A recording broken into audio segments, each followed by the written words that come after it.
ijma ulama mengatakan Fatihah cuma 7 ayat. Kemudian Fatihah masuk atau tidak? Kata Imam Syafi'i masuk.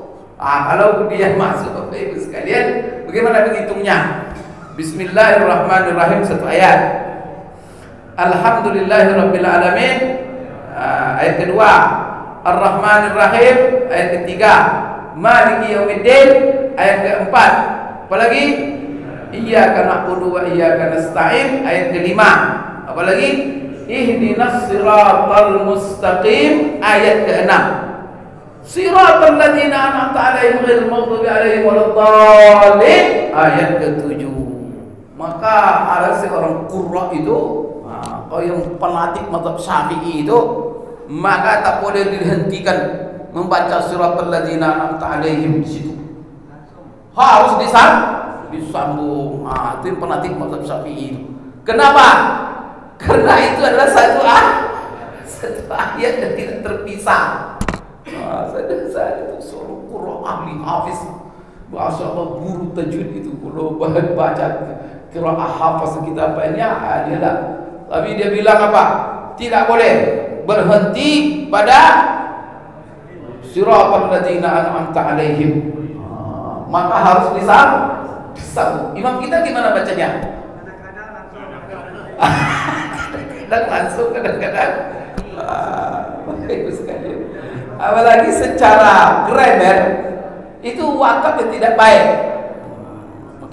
Maka kalau imam panjang napasnya lebih baik disambung. Apalagi kalau dia mazhab Syafi'i,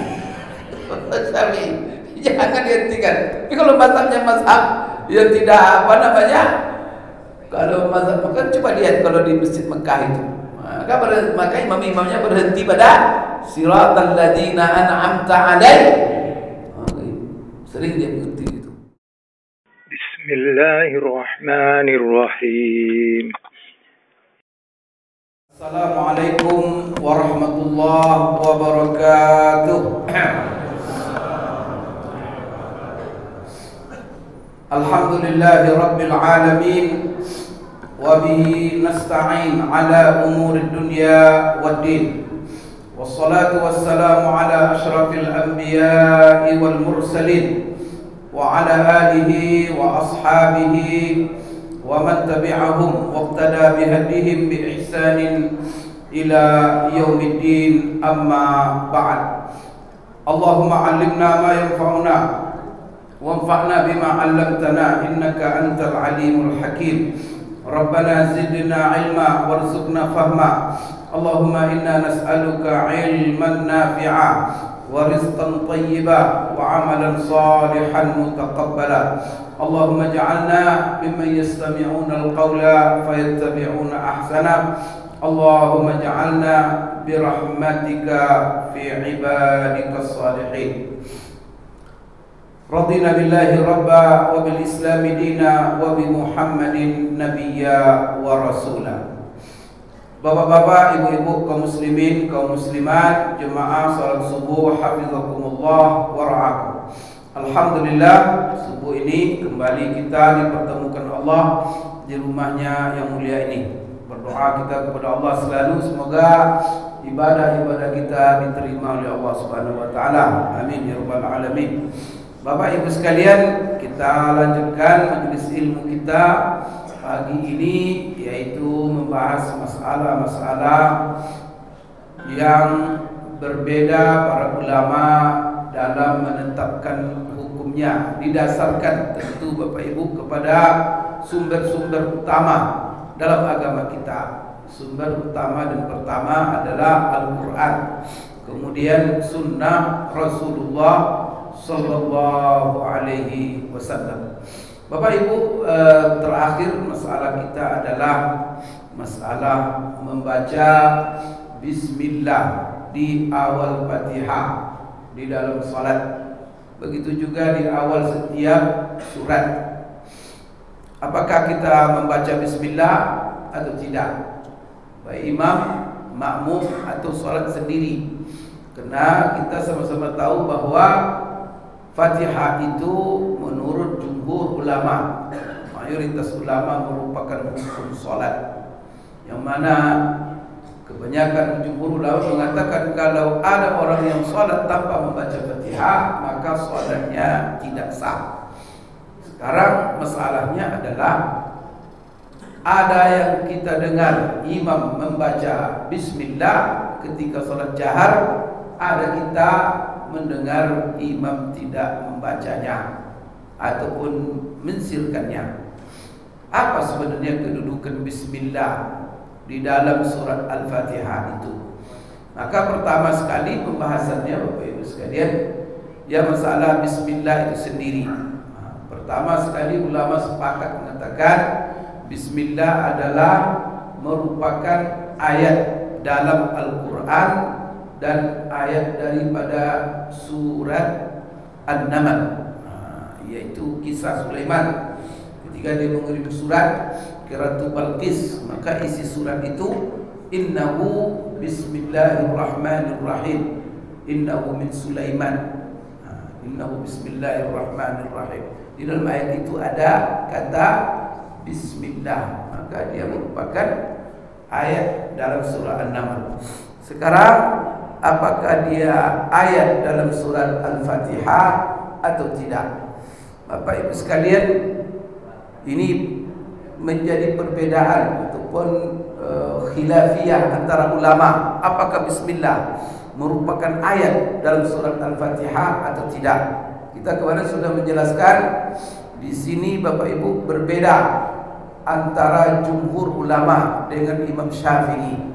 Di antara mazhab ulama mazhab yang keempat yang mengatakan bahwa bismillah itu merupakan ayat daripada surat Al-Fatihah adalah Imam Asy-Syafi'i saja. Ingat itu. Jadi yang mengatakan bismillah itu ayat dalam surat Al-Fatihah Imam Syafi'i. Sedangkan mazhab-mazhab yang lain adalah mengatakan mazhab mereka bismillah bukan ayat daripada surat Al-Fatihah. Lalu apa dia? Ada yang mengatakan dia bukan ayat daripada surah Al-Fatihah dan bukan ayat pula daripada Al-Quran, tapi dia hanya ditulis dalam permulaan setiap surat tabarrukan, yaitu untuk mendapat berkah. Karena di dalam hadis Rasulullah, kullu amrin zibalin la yubda'u fihi bi bismillah fahuwa aqta. Segala perkara yang tidak dimulai dengan bismillah terputus dari berkah. Maka ditaruh di awal itu adalah, maka disebut oleh mereka hanya menulis itu tabarrukan, yaitu mencari berkah. Kemudian Bapak Ibu sekalian, ada lagi yang mengatakan bahwa adanya bismillah di awal setiap surat itu adalah ayat tersendiri, bukan bagian daripada surat setelahnya ataupun surat sebelumnya. Jadi ayat tersendiri antara setiap surat. Jadi Bapak Ibu sekalian, tapi dia ayat Quran. Ada lagi yang mengatakan Bapak Ibu sekalian, dan ini pendapat kebanyakan Syafi'iyah, dia merupakan ayat dalam surah An-Naml, dia merupakan ayat dalam surat Al-Fatihah, kemudian dia merupakan ayat dalam setiap surat. Maka setiap surat itu ayat. Ada lagi mengatakan bahwa dia ayat hanya di surat Fatihah saja, sedangkan di surat-surat lain dia bukan merupakan ayat di surat tersebut, tetapi dia ayat tersendiri. Bapak Ibu sekalian, bagaimana menghitungnya? Nah, ini ulama sepakat mengatakan bahwa surat Fatihah itu berapa ayat? 7 ayat. Dan itu Allah yang mengatakan dalam Al-Quran. Nah, di dalam surah Al-Hijr Allah berfirman, "Wa laqad atainaka sab'an minal masani wal Qur'anal 'azim." Sungguh hai Muhammad, kami telah turunkan, kami telah anugerahkan kepadamu 7 ayat yang selalu masani itu diulang-ulang. Kalau kita rujuk tafsir, apa 7 ayat yang diulang-ulang itu? Surat Al-Fatihah, wal Qur'anal 'azim, dan Quran yang maha agung. Maka di sini Allah menjelaskan karunia-Nya kepada Rasulullah SAW, dan ini juga isyarat karunia kepada kita umatnya. Maka kita ini Rasulullah itu menjadi nabi yang paling mulia karena dia menerima kitab suci yang terhebat, yaitu Al-Quran. Kita ini umat Rasulullah. Kenapa menjadi khair ummatin, menjadi sebaik-baik umat? Karena kita adalah umat yang mana pedoman kita Al-Quran. Saya sering mengatakan di sini, mengingatkan segala hal yang bersentuhan dengan Al-Quran pasti menjadi paling istimewa. Bahkan manusia kita ini, siapa yang paling istimewa ini? Maka di sisi Allah, siapa yang berdekat dengan Al-Quran, siapa yang selalu mengaji, siapa yang selalu berinteraksi dengan Al-Quran. Rasulullah mengatakan khairukum, sebagaimana diriwayatkan oleh Utsman bin Affan dari Rasulullah SAW, dan ini terdapat hadis dalam Sahih Bukhari. Kita semua hafal, sering dengar. Khairukum man ta'allama al-Qur'ana wa 'allamahu. Orang yang terbaik, yang paling mulia di antara kamu, kata Rasulullah, orang yang mengajarkan Quran dan selalu belajar Al-Quran. Maka jangan lupa itu, rugi. Jadi kalau kita mau jadi mulia, hubungkan Al-Quran. Lidah yang paling mulia, bukan lidah yang menyanyi-nyanyi, artis, bukan. Kan lidah juga semuanya. Artis itu ke depan dia menyanyi, ada yang pandai melawak, ada yang pandai melucu, macam-macam kan. Apa namanya itu? Ada yang pandai komedi pakai lidah semua itu. Kalau tidak ada lidah gimana? Itu lidah itu terbaik. Tapi kalau komedi lawak, pecah umat itu menonton, mendengar. Tapi kalau Quran dibacakan, kalau diundang artis dalam perlombaan itu, perlombaan nyanyi artis ibu kota, kira-kira gimana yang ada di sini? Tapi lomba musabaqah tilawah Quran, la ilaha illallah. Mari kita umat mulia, Quran ini kita ada kita bergembing dengan Quran. La ilaha illallah. Mulia kita ini Bapak Ibu karena Quran itulah. Bayangkan tu malam diturunkan Quran itu malam paling istimewa. Allah jadikan malam Lailatul Qadar, bulan yang paling mulia adalah bulan Ramadan. Kenapa? Karena di bulan itu Al-Quran diturun. Bahkan kita disuruh puasa. Maka supaya kenapa kita puasa? Tahan makan, tahan minum, tak boleh dengan istri. Karena yang menyibukkan kita selama ini itu aja. Sibuk makan, sibuk minum. Apalagi kalau sudah pensiun-pensiun ini, kadang-kadang habis waktu keliling apa? Cari makanan, cari warung. Ya gitu. Udah di pagi lagi sampai malam baru pulang dari warung ke warung. Makan aja, bagi sekalian. Maka sebenarnya kenapa satu bulan puasa itu? Maka bulan Ramadan itu ketika Allah menyebut kata Ramadan, langsung Allah katakan syahrul Ramadan alladzi unzila fihil Quran. Karena di situ Quran diturunkan. Maka Ramadan itu menjadi bulan yang mulia. Kemuliaannya Allah suruh kita puasa. Maka tak makan, tak minum, tak boleh dekati istri. Supaya apa? Supaya kita sebulan itu hanya dengan Al-Quran. Mulut, maka ghibah tak boleh. Siapa yang ghibah rusak puasanya. Siapa tak jaga mulut, tak ada guna puasanya. Maka apa? Karena jaga puasa supaya terjaga lidah itu, tak memfitnah, tak menghibah. Karena kalau banyak kita dengan orang berinteraksi dengan orang, ada pasti bohong. Pasti nanti itu apa lagi? Kalau sudah berinteraksi kita dengan orang, minimal kalau tidak pun bohong, dengar bohong orang, dengar kuncing orang apa. Kalau puasa kita sendiri. Untuk apa? Baca, jaga lidah. Bapak Ibu sekalian, maka Allah di sini menjelaskan karunia-Nya kepada Rasulullah SAW, dan itu karunia untuk kita. Walaqad atainaka, sungguh demi, itu walaqad itu sumpah Bapak Ibu. Kalau Bapak Ibu mengerti namanya ilmu ma'ani. Tahu ilmu ma'ani? Itu bagian daripada ilmu sastra Arab, sastra Al-Quran. Kalau Bapak Ibu itu mendengar orang walaqad atau sumpah dahsyat itu.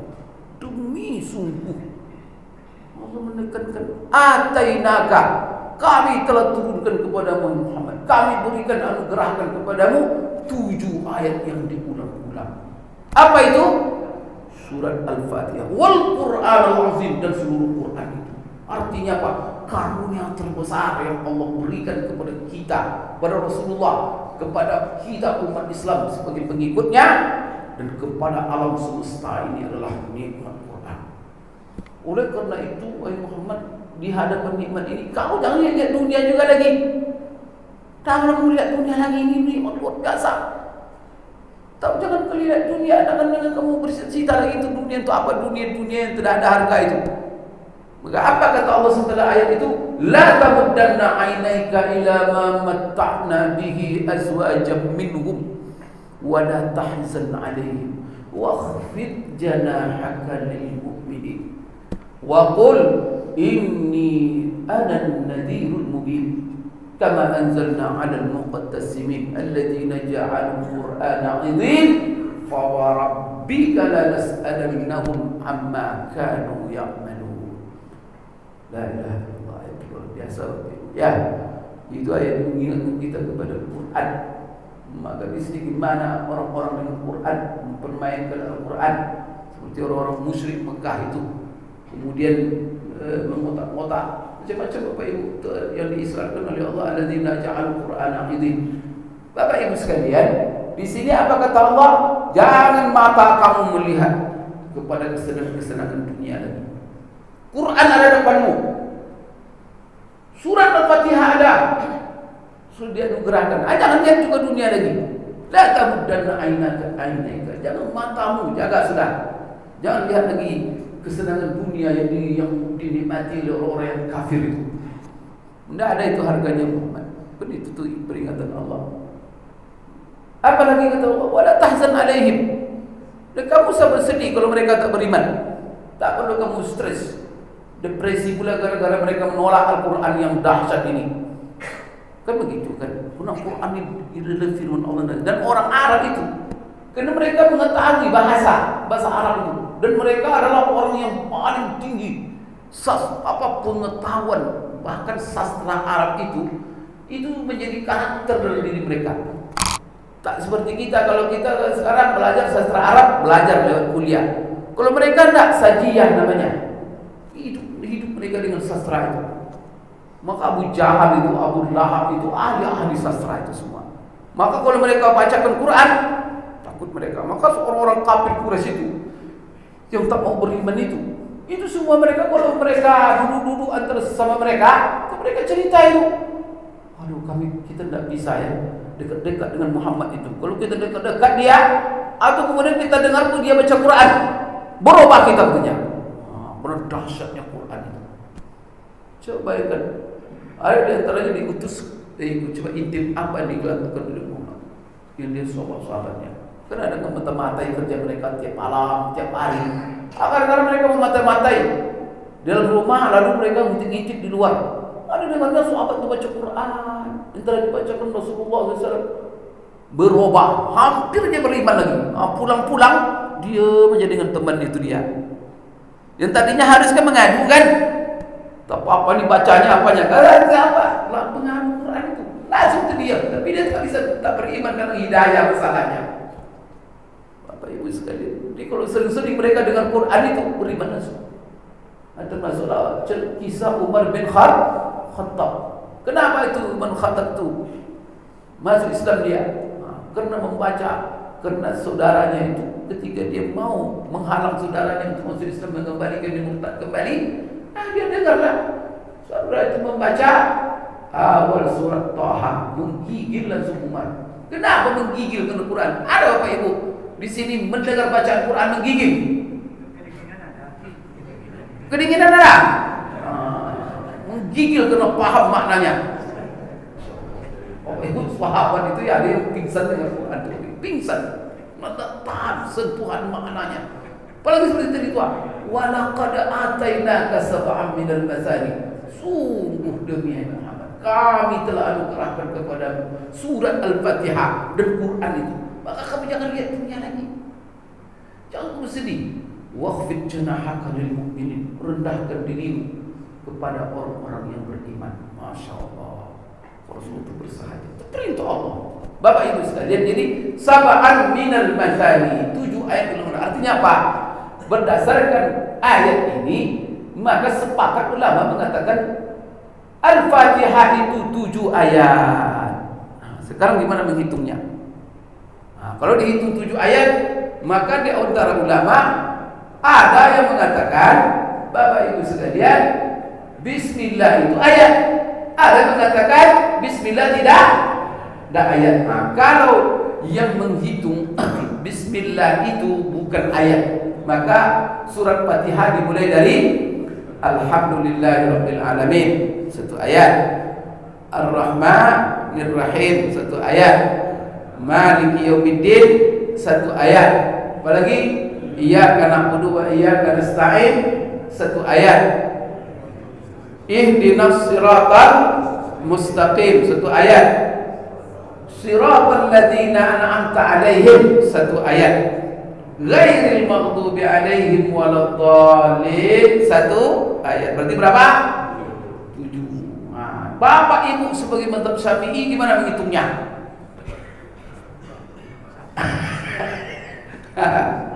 Karena Bapak Ibu berpendapat apa Bismillah adalah ayat. Gimana menghitungnya? Tadi sudah lengkap 7 itu.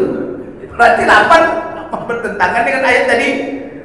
Makanya ijma ulama mengatakan Fatihah cuma 7 ayat. Kemudian Fatihah masuk atau tidak? Kata Imam Syafi'i masuk. Kalau dia masuk, Bapak Ibu sekalian, bagaimana menghitungnya? Bismillahirrahmanirrahim, 1 ayat. Alhamdulillahirabbil alamin, ayat kedua. Ar-Rahmanir-Rahim, ayat ketiga. Maliki yaumiddin, ayat keempat. Apalagi Iyyaka na'budu wa iyyaka nasta'in, ayat kelima. Apalagi Ihdinas siratal mustaqim, ayat keenam. Siratal ladzina an'amta 'alaihim ghairil maghdubi 'alaihim waladdallin, ayat ke-7. Nampak bedanya? Berarti bedanya di mana? Di siratal ladzina an'amta 'alaihim ghairil maghdubi 'alaihim waladdallin. Maka ada seorang qurra itu, yang pelatih mazhab Syafi'i itu, maka tak boleh dihentikan membaca siratal ladzina an'amta 'alaihim di situ. Harus disambung. Itu yang pelatih mazhab Syafi'i itu. Kenapa? Karena itu adalah satu ayat yang tidak terpisah. Saya itu seorang qurra ahli hafiz, Masya Allah, guru tajwid itu. Kalau baca qiraah hafaz kita banyak dia lah. Tapi dia bilang apa? Tidak boleh berhenti pada siratal ladzina an'amta 'alaihim. Maka harus disambung. Imam kita gimana bacanya? Kadang langsung, kadang-kadang apalagi secara grammar itu wakaf yang tidak baik. Maka kalau imam panjang napasnya, lebih baik disambung. Apalagi kalau dia mazhab Syafi'i, jangan dihentikan. Tapi kalau mazhabnya mazhab yang tidak kalau mazhab, maka coba lihat kalau di Masjid Mekah itu, maka imam-imamnya berhenti pada siratal ladzina an'amta 'alaihim. Sering dia berhenti itu. Tapi sering juga langsung. Tapi yang lebih sering itu, Bapak Ibu, dia berhenti karena menurut mereka itu adalah satu ayat. Kan sudah paham Bapak Ibu ya bagaimana Fatihah 7 ayat, Bismillah adalah ayat. Coba dihitung. Nanti salah-salah itu berarti bahasa ulang. Bismillah 1 ayat. Alhamdulillahirabbil alamin, ayat kedua. Ar-Rahmanir Rahim, ayat 3. Maliki yaumiddin, ayat keempat. Iyyaka na'budu wa iyyaka nasta'in, ayat kelima. Kemudian Ihdinas siratal mustaqim, ayat ke-6. siratal ladzina an'amta 'alaihim ghairil maghdubi 'alaihim waladdallin. Itu adalah ayat ke-7. Amin bukan ayat. Amin itu keluar dari Al-Quran. Nanti kita bahas masalah amin. Bapak Ibu sudah ketahui ya jumlah ayat menurut Imam Asy-Syafi'i bagaimana menyusunnya, dan juga menurut jumhur ulama yang mengatakan bahwa bismillah bukan ayat daripada Al-Fatihah. Kemudian kita juga Bapak Ibu sudah menjelaskan kemarin ini apa hukum membaca bismillah di awal surat Al-Fatihah. Di sini dalam membaca Bapak Ibu sekalian, di sini ada dua pendapat. Untuk membaca ya, untuk membaca. Kalau hukumnya itu 3. Pertama, wajib dibaca. Bahkan kalau tidak dibaca bismillah, salatnya tidak sah. Ini pendapat siapa ini? Imam Syafi'i. Nah, ini Bapak Ibu yang punya mazhab ini. Maka kalau tidak baca bismillah sama sekali, salat tidak sah. Kenapa? Karena Fatihah itu rukun. Itu sepakat ulama mengatakan, hampir sepakat kecuali Hanafi, bahwa membaca Fatihah rukun salat.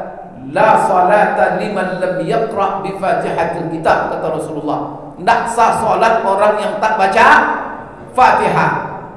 Kalau bismillah itu adalah ayat dari Fatihah lalu tidak dibacanya, berarti dia baca Fatihah tapi Fatihahnya kurang, berarti salatnya tidak sah. Itu tuh kurang dia suruh Fatihahnya.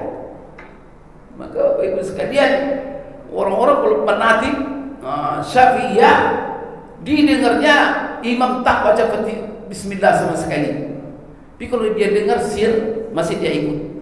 Tapi kalau dia tidak dengar sama sekali, Allahu Akbar, Alhamdulillahirabbil alamin, ini pasti tak baca dia katanya. Telas mufaraqah dia itu, pergi dia. Keluar dia. Ini imam tidak sah salatnya. Kenapa Fatihahnya kurang, tak baca bismillah. Apa Ibu sekalian, sebenarnya tidak seperti itu. Itu orang fanatik itu namanya. Dan siapa saja mau baca di bismillah tak baca, karena ini masalah khilafiyah. Maka mazhab kita kalau sudah bersolat berjamaah tidak mazhab Syafi'i lagi, tapi mazhab kita apa? Mazhabnya imam. Pindah mazhab kita kalau masuk masjid ini, yang bawa pula mazhab kita. Semua buat kacau itu. Maka solat berjamaah itu untuk bersatu, menunjukkan satu kesatuan. Maka tidak boleh kita menampakkan hal-hal yang berbeda dengan imam. Maka apa dibuat oleh imam? Maka apa umpamanya? Mengatakan, coba seperti ada di antara zikir-zikir itu wajib, apa itu sekalian? Namanya zikir-zikir ruku, wajib menurut Hambali. Menurut yang lain sudah, cuma menurut Hambali kalau sudah dibaca nanti kalau sengaja batal sholatnya. Sekarang imamnya cepat aja, gimana itu? Menurut dia itu tidak sah sholat imam. Diikut tak? Ikut. Kenapa masalahnya Pak? Menurut mazhab yang lain, barangkali menurut imam itu tomak dina tidak harus. Kan ada tomak dina itu rukun atau tidak, kita sudah bahas kemarin. Ada yang mengatakan rukun dan ada yang mengatakan tidak rukun sholat.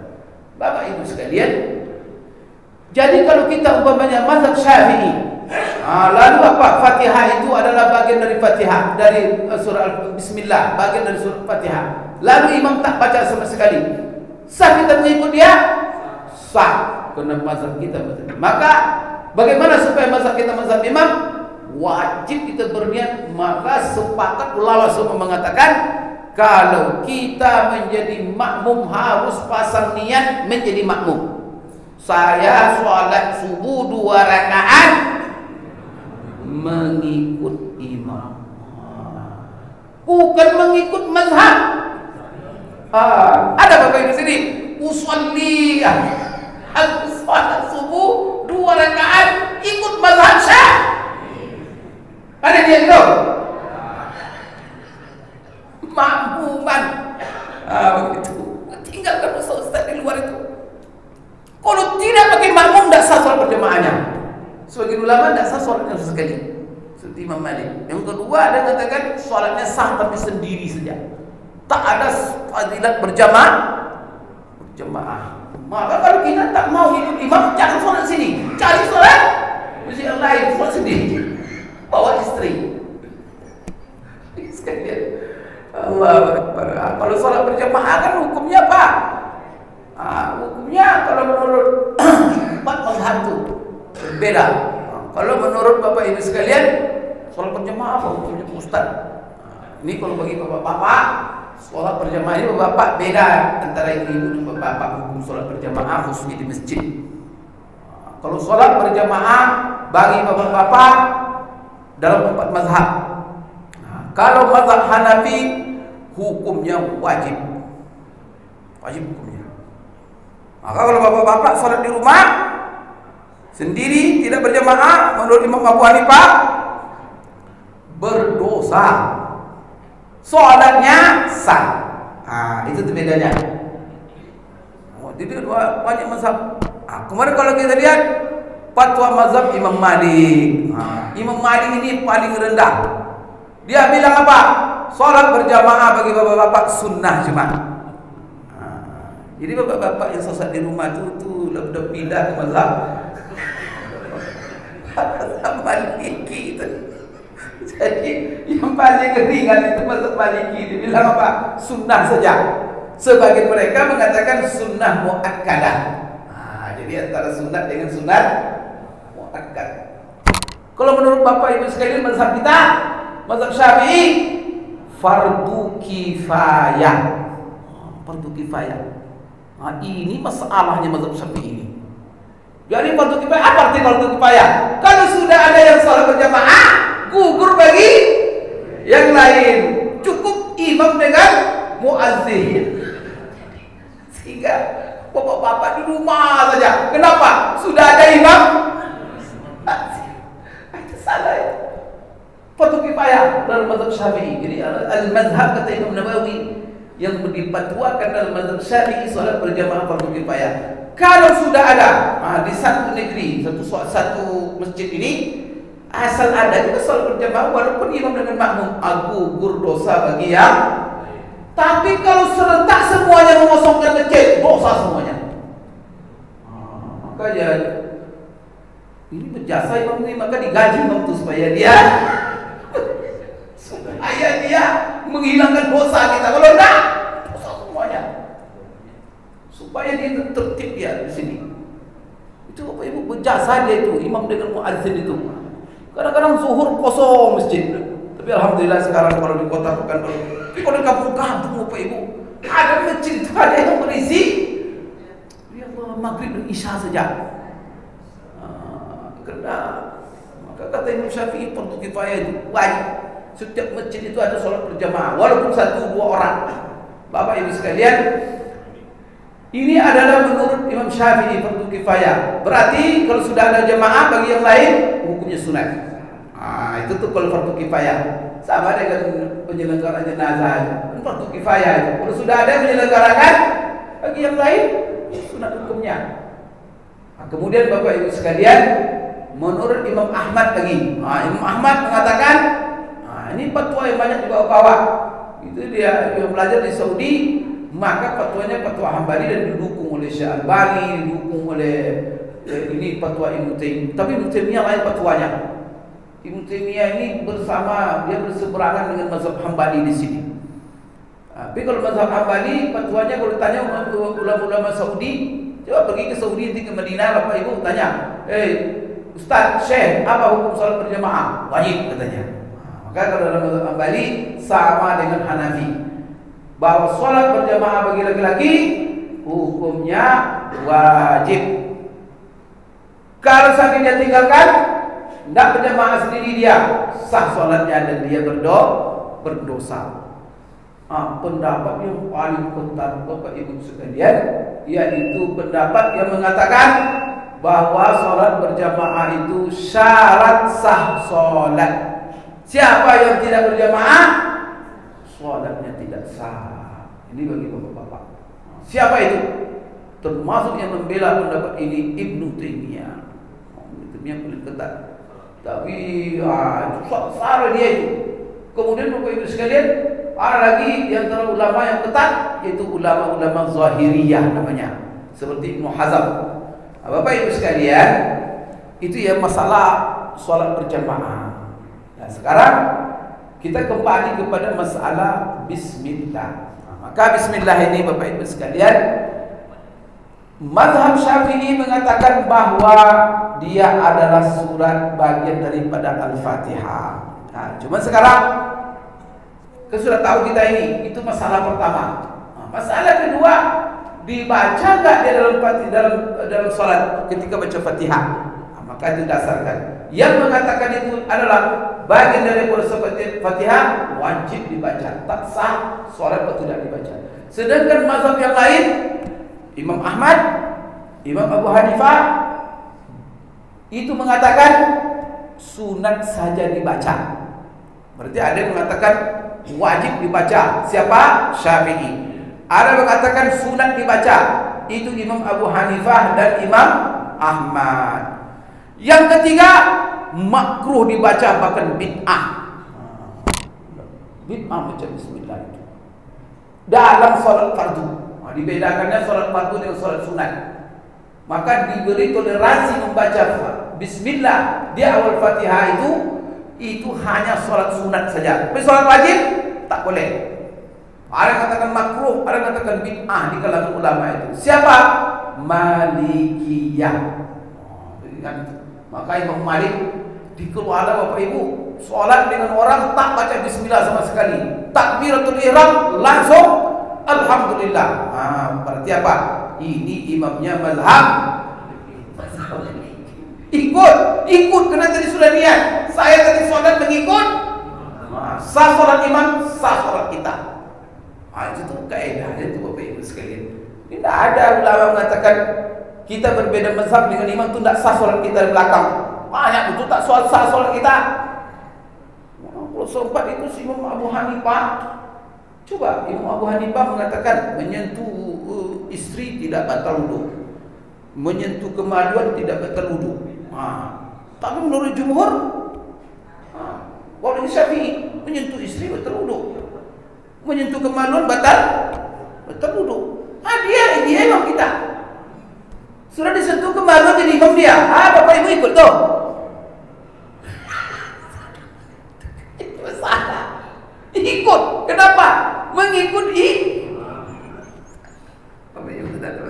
Maka kita perlu pengetahuan. Ini masalah khilafiyah atau masalah ijma'. Kalau dalam masalah ijma' tak boleh ikut. Maka imam itu tak boleh Bapak Ibu sekalian diikuti. Kalau seandainya dia salah, tapi yang salah itu ijma'. Maka kalau yang khilafiyah kita tetap ikut. Itu pentingnya Bapak Ibu ya.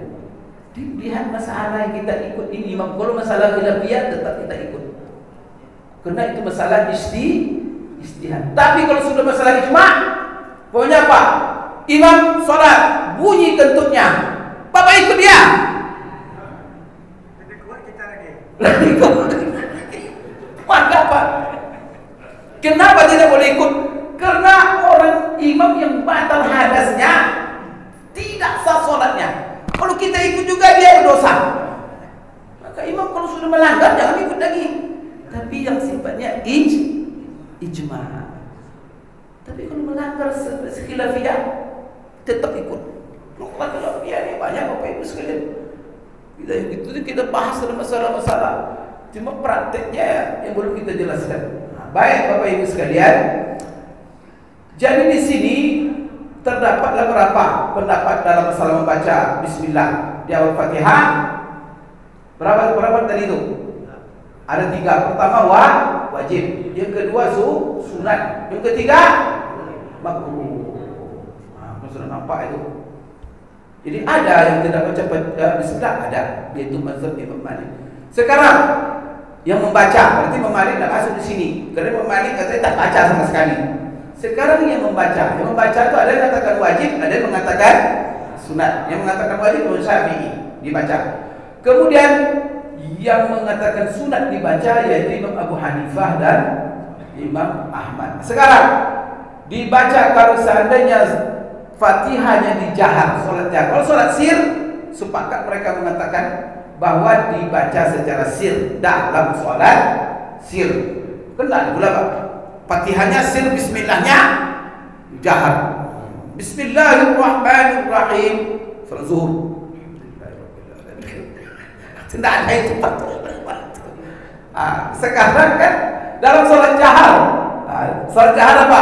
Subuh, maghrib, isya, sholat Jumat, dan sholat hari raya kan? Bagaimana kalau dijahar Fatihahnya? Apakah dijahar baca bismillahnya? Di sini Bapak Ibu sekalian terbagi para ulama. Maka di sini Bapak Ibu sekalian, dalam mazhab Imam Syafi'i, kalau yang mazhab, jadi ada yang mengatakan wajib dijahar, tapi sebagian Syafi'iyah.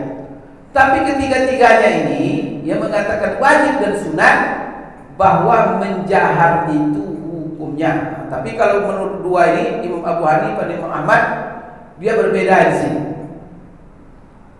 Ada yang mengatakan menjaharnya adalah bid'ah.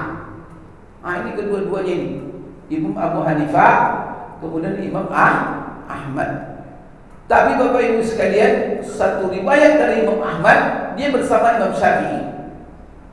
Ini dibela oleh termasuklah Ibnu Taimiyah, di pembesar dalam mazhab Hambali. Maka katanya beliau juga kena saking kuatnya dalil-dalilnya, dia mengatakan bismillah itu kadang-kadang dijahar, kadang-kadang tidak. Kena kuat dalilnya menurut beliau. Kemudian kalau menurut Syafi'iyah disunatkan. Berarti asal pendapat dua. Imam Abu Hanifah dan Imam Ahmad kan mengatakan bismillah itu bukan ayat, tapi disunatkan membacanya. Jadi membaca bismillah di Al-Fatihah itu hanya hukumnya sunat. Cuma dia ketika dibaca dijahar atau disirkan di sholat jahar. Maka dua pendapat ulama itu katakan disirkan. Itulah sebabnya kalau Bapak Ibu pergi sholat ke Maroko tak kedengaran bismillah dibaca, karena memang tidak baca sir, tidak jahar. Pergi nanti ke Turki, ke Pakistan, mereka baca bismillah secara sir saja. Pergi ke Madinah, sholat di Mekah, ada jahar bismillah? Enggak, dia baca sir. Kadang-kadang kan kedengaran di mic itu bismillahirrahmanirrahim. Itu kalau saya ke Madinah itu yang paling ketara bismillahnya itu dibaca sir itu, yaitu Imam Abdurrahman Al-Huzaifi. Awal Imam Abdurrahman itu atau kedengaran di mic itu bismillahirrahmanirrahim, baru dia mulai. Artinya dia baca tapi disir. Itu mazhab Madinah sana itu sunni. Kalau Syafi'iyah, maka dia cuma menjahar bismillah dengan Fatihah di sholat jahar. Menurut Syafi'iyah apa hukumnya? Sunat cuma. Itu penting tuh. Jadi kalau ada imam mazhab Syafi'i, ketika dia baca bismillah, kemudian tidak dia jahar, padahal Fatihahnya dijaharnya, kita salahkan dia? Tidak salah, karena dia hanya meninggalkan yang sunat saja. Tapi kalau bismillahnya dia ditinggal, tak baca sama sekali, tidak baca jahar, tidak sir, di situ yang jadi masalah dalam mazhab Syafi'i. Bapak Ibu sekalian, kita sudah nampak ya perbedaan-perbedaan itu. Dan Bapak Ibu sekalian, untuk mencari masalah-masalah dalilnya itu, saya sudah baca Bapak Ibu, masing-masing punya dalil yang luar biasa. Kalau saya bacakan kepada Bapak Ibu, apa dalil dalam mazhab Syafi'i yang mengatakan bahwa apabila, jadi yusannul jahru bil basmalah fis shalah al-jahriyah, jadi disunatkan katanya. Apa yang menjadi dalil mereka? Di antaranya Bapak Ibu sekalian, ada dalil yang sahih. Pertama, muttafaqun alaih, mereka bedakan. Pertama, dalil-dalil yang muttafaq alaihi dalam Sahih Bukhari, dalam Sahih Muslim. Di antaranya hadis Abu Hurairah. Kuat, jangan bertengkar masalah ini. Banyak masalahnya nih Bapak Ibu. Ada orang bertengkar masalah menjahar bismillah. Coba lihat apa yang menjadi dalil. Imam Syafi'i mengatakan dibaca bismillah kemudian dijahar. Pertama sekali hadis diriwayatkan oleh Imam Bukhari dan Muslim dari Abu Hurairah. Beliau berkata, fi kulli salatin qiraah. Setiap salat itu rakaat salat itu ada qiraah, membaca Al-Quran. Wa fi riwayah la salata illa bi qiraah. Tidak sah salat kecuali dengan membaca Al-Fatihah. Maka apa kata Abu Hurairah? Fama a'lana Rasulullah sallallahu alaihi wasallam a'lannahu lakum. Apa yang dijahar oleh Rasulullah dalam bacaan Fatihah itu kami jaharkan untuk kamu. Itu kata Abu Hurairah. Wa ma akhfahu akhfainahu lakum. Apa yang disembunyikan, disirkan oleh Rasulullah, sekarang kami sirkan. Artinya apa? Abu Hurairah menjadi imam, mencontohkan solat Rasulullah sallallahu alaihi wasallam. Fama asma'ana Nabi sallallahu asma'anakum. Apa telah diperdengarkan oleh Nabi kepada kami, kami perdengarkan pula kepada kamu ketika kalian jadi imam. Apa yang disembunyikan, kami sembunyikan pula kepada kamu. Sekarang apa kata Abu Hurairah? Annahu kana yajharu fi salatihi bil basmalah. Fadalla ala annahu sami'a al-jahra biha min Rasulillah. Jadi Abu Hurairah mengatakan ini, apa yang dijahar oleh Rasulullah dijaharlah, apa yang disirkan Rasulullah kami disirkan pula. Lalu Abu Hurairah menjahar di dalam salatnya bismillah. Maka Abu Hurairah itu salah satu sahabat yang dinukil dari dia bahwa setiap dia salat jahar, dia akan lama jadi imam juga, maka dia selalu menjahar bismillah. Itu perbedaan pendapat ulama mazhab ni Pak. Itu dari zaman sahabat lagi. Siapa sahabat yang dikenal menjahar bismillah? Itulah sebabnya Ibnu Taimiyah kadang-kadang dia menjahar dia. Kenapa? Dari Abu Hurairah sahih bahwa dia menjahar. Dari yang lain ada yang tak pernah menjahar, dia sirkan. Maka kekuatan hadisnya sama. Berarti apa? Boleh dijahar katanya, boleh disirkan. Tapi dibaca.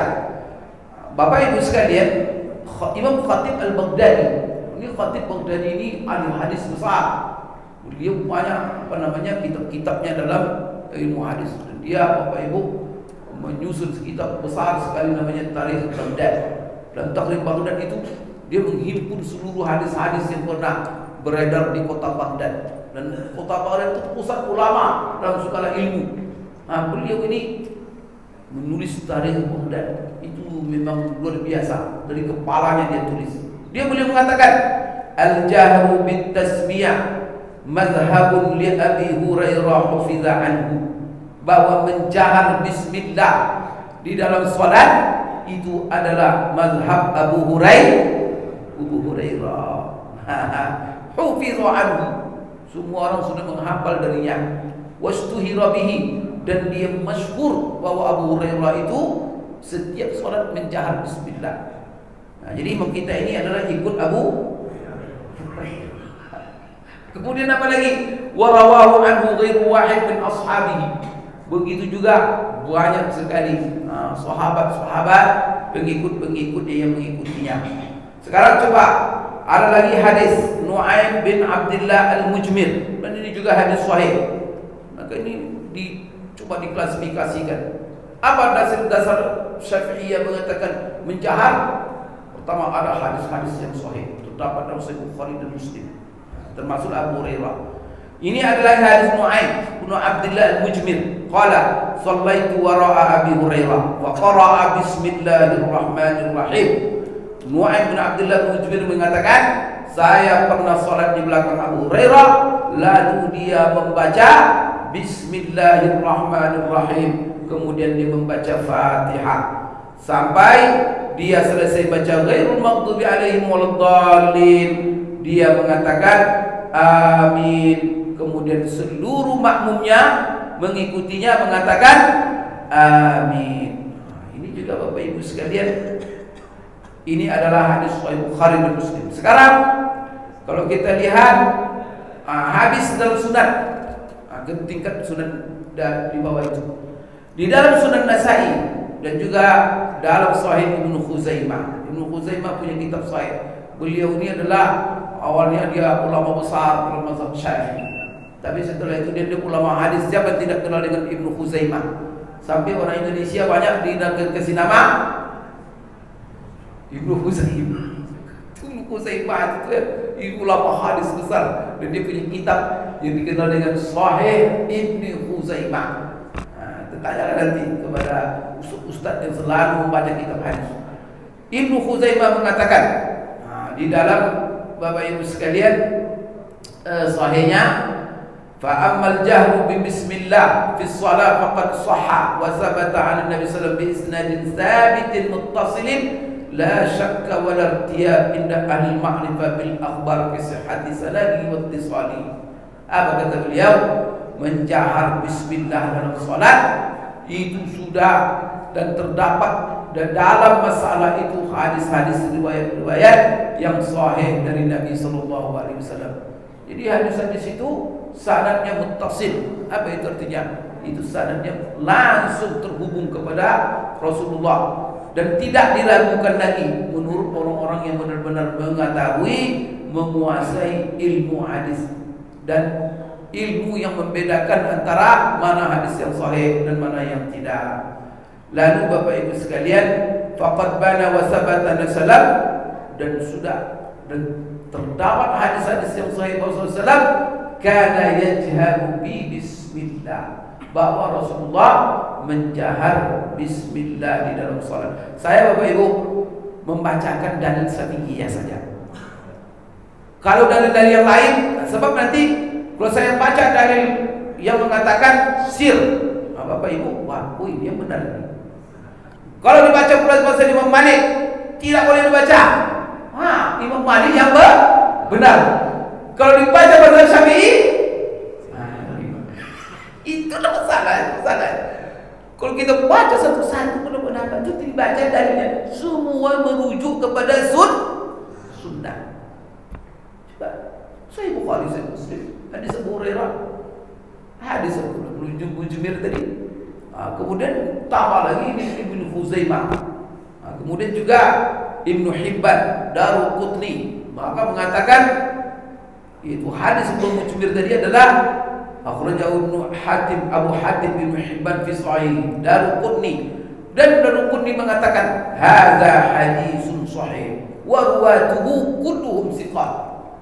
Ini hadis yang menjahar bismillah itu katanya semuanya sahih, dan sanad orang-orang yang meriwayatkan hadis itu semuanya thiqah, orang-orang dipercaya.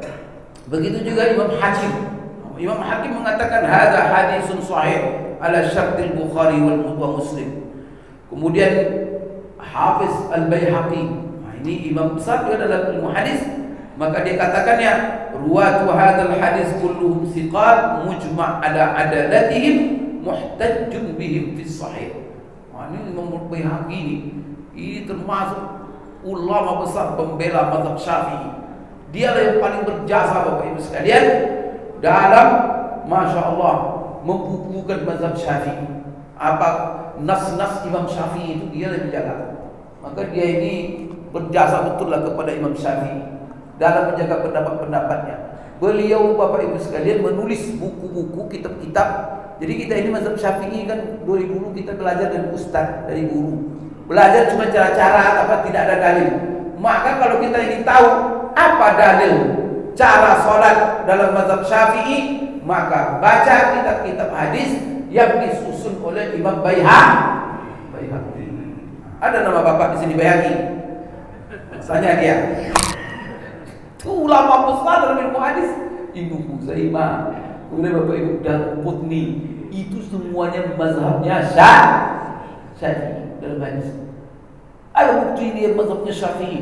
Dia menulis hadis-hadis dan membela ini hadis-hadis sahih.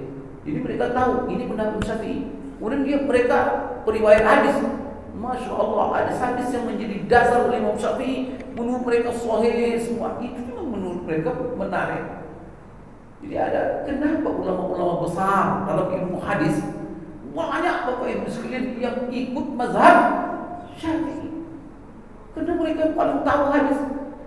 Mereka tahu riwayat-riwayat hadis itu yang menyeleksi dan terbukti oleh mereka. Salah satunya Hafiz Ibnu Hajar Al-Asqalani, Imam An-Nawawi, Imam Daruqutni, Ibnu Khuzaimah, Ibnu Hibban, Hafiz Iraqi, sebutlah namanya, Ibnu Salah, Masya Allah.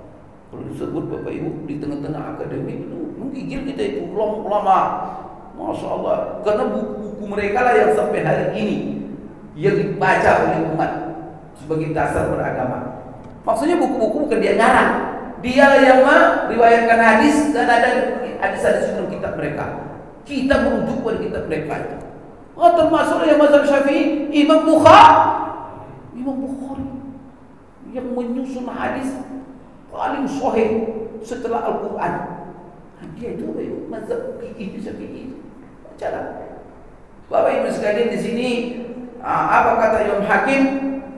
Imam Baihaqi mengatakan ruwatu hadzal hadis kulluhum thiqat.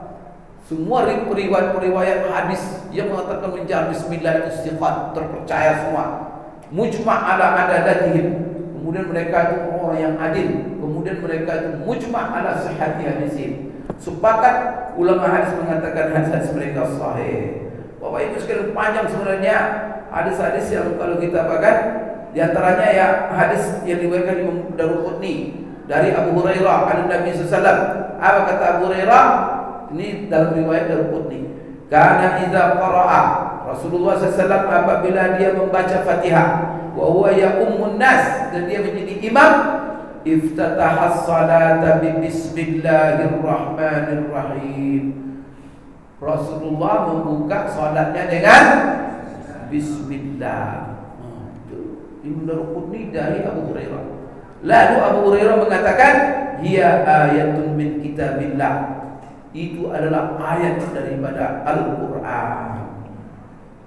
Maka dia katakan fa innahal ayatus sabi'ah, bahwa dia adalah salah satu ayat yang 7. Jadi kalau orang ada menghitung dari alhamdulillah, maka Abu Hurairah menghitung dari bismillah. Daruqutni mengatakan hadis ini adalah hadis sahih. Kemudian juga Khatib mengatakan rawa jama'atun an Abi Hurairah an Nabi sallallahu alaihi wasallam kana yajharu bi bismillahirrahmanirrahim. Maka begitu dia Khatib Baghdadi, sejumlah daripada ulama-ulama tabi'in meriwayatkan dari Abu Hurairah. Abu Hurairah mengatakan Nabi sallallahu alaihi wasallam menjahar bismillah dan dia memerintahkan untuk menjaharnya. Bapak Ibu sekalian, juga dari Abu Hurairah dia katakan karena Nabi sallallahu alaihi wasallam yaftatihul qira'ah bismillah. Begitulah hadis-hadis yang lain. Ada lagi hadis Ummu Salamah. Ini contohnya. Ummu Salamah farawahu jama'atun min as-siqat. Saya ingin membuktikan Bapak Ibu bahwa Imam Syafi'i bukan sembarang berdalil, bukan sembarang berpendapat menjahar bismillah itu. Karena kan rata-rata kan tidak menjahar. Yang menjahar cuma apa dalil mereka? Inilah hadis. Di antaranya hadis Ummu Salamah yang diriwayatkan hadis ini oleh sejumlah ulama-ulama hadis yang siqah. Siqah itu terpercaya. Dari Ibnu Jurayj an Abdullah bin Abi Mulaika radhiyallahu anha qalat. Jadi ada Abdullah bin Abi Mulaika, dia berkata, apa kata beliau? Karena Rasulullah SAW yuqatti qira'atahu. Jadi Rasulullah SAW itu dia memotong-motong bacaan Fatihahnya. Artinya apa? Rasulullah tidak membaca Fatihah itu langsung satu napas seperti surat tarawih. Nah, itu kan. Nah, Rasulullah itu memotong-motongnya. Bagaimana dia potong? Nah, dicontohkan oleh Ummu Salamah. Bismillahirrahmanirrahim. Berhenti. Dimulai bismillah. Itu alhamdulillahi rabbil alamin arrahmanir rahim maliki yaumiddin. Kemudian dalam satu riwayat karena Nabi sallallahu alaihi wasallam yaqra bismillahirrahmanirrahim. Bahwa dalam satu riwayat dikatakan Rasulullah membaca bismillahirrahmanirrahim. Satu riwayat karena Nabi qara'a yuqatti' qira'atahu ayat-ayat. Bahwa Nabi apabila membaca Fatihah dia baca ayat per ayat. Maka imam sunnahnya membaca ayat per ayat. Maka kalau ayat per ayat bagaimana bacanya? Tergantung. Kalau saya bismillah, kalau dia ayat bismillahirrahmanirrahim alhamdulillahirabbil alamin, berhentinya. Jadi mana dia berhentinya kalau ayat per ayat? Kalau dalam mazhab Syafi'i dimulai bismillah berhenti, bismillahirrahmanirrahim berhentinya. Alhamdulillahirabbil alamin Ar-Rahmanir Rahim, Maliki Yaumiddin, Iyyaka na'budu wa iyyaka nasta'in, Ihdinas siratal mustaqim. Berarti siratal ladzina an'amta 'alaihim ghairil maghdubi 'alaihim waladdallin. Apa gitu tuh? Karena dari sirata sampai waladdallin itu satu ayat. Tapi kalau kita persinya bahwa bismillah tidak ayat, maka dia menjahnya dari Alhamdulillahirabbil alamin, Ar-Rahmanir Rahim, Maliki Yaumiddin, Iyyaka na'budu wa iyyaka nasta'in, Ihdinas siratal mustaqim. Berarti pula siratal ladzina an'amta 'alaihim, berarti ghairil maghdubi 'alaihim waladdallin. Nah, Bapak Ibu, maka sepakat ulama sebenarnya sunnah membaca Fatihah itu ayat per ayat, didasarkan kepada hadis-hadis yang diriwayatkan seperti hadis Ummu Salamah. Begitu juga Bapak Ibu selain hadis-hadis yang lain, saya tidak bacakan hadis Ibnu Abbas.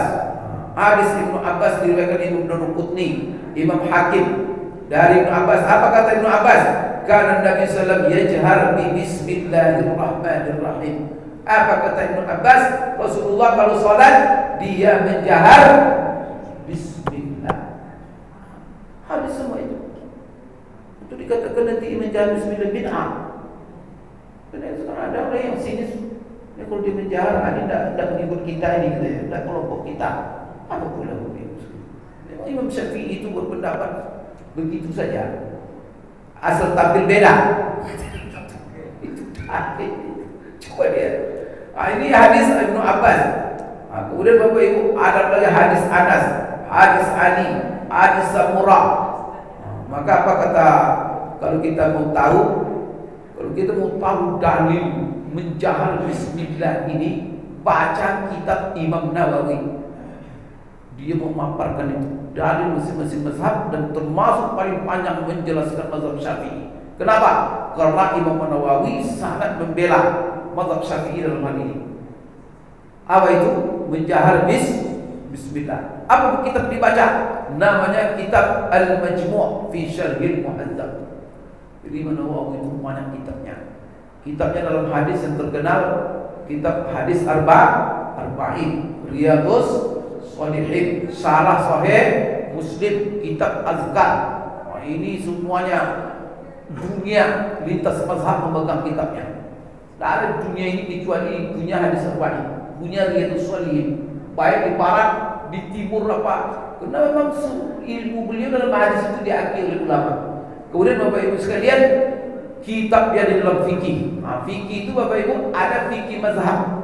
Fikih mazhab ini hanya menjelaskan tata cara ibadah, tapi tidak disertai dalil.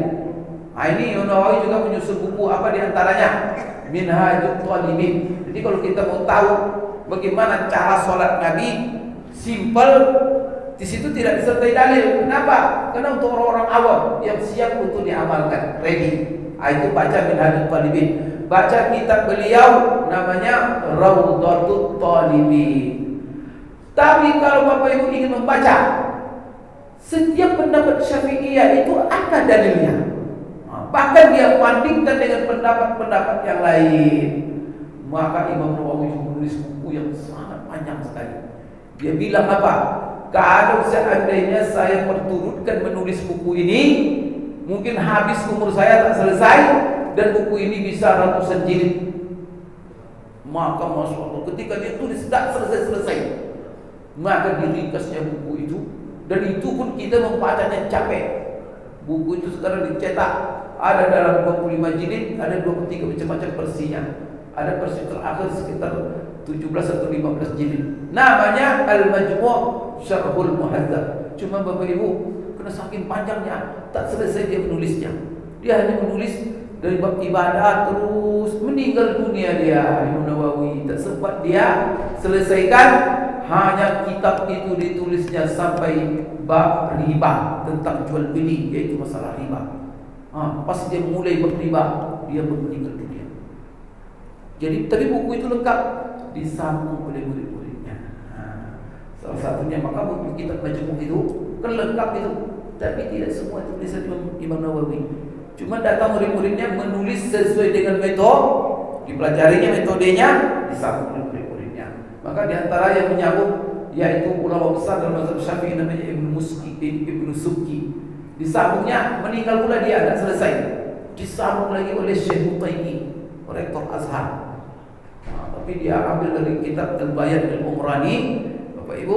Jadi kitab Majmu' ini panjang sekali. Salah satu yang panjang dibahas oleh Imam Nawawi yaitu masalah menjahar bismillah. Apa dalil Imam Syafi'i dan dalil ulama-ulama Syafi'iyah mengatakan pertama sekali wajib membaca bismillah. Kalau tidak, maka sholat tidak sah. Kedua, dia anjur disunatkan menjahar bacaan bismillah bersama Fatihah. Maka dalilnya panjang sekali Bapak Ibu. Itu sudah saya sampaikan karena waktu kita habis.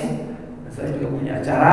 Dengan itu insyaallah kita sambung besok. Kajian kita adalah apa hukum membaca amin. Kemudian amin itu dibaca amin atau amin atau amin atau amin. Jadi Bapak Ibu ada empat makna yang paling masyhur nanti.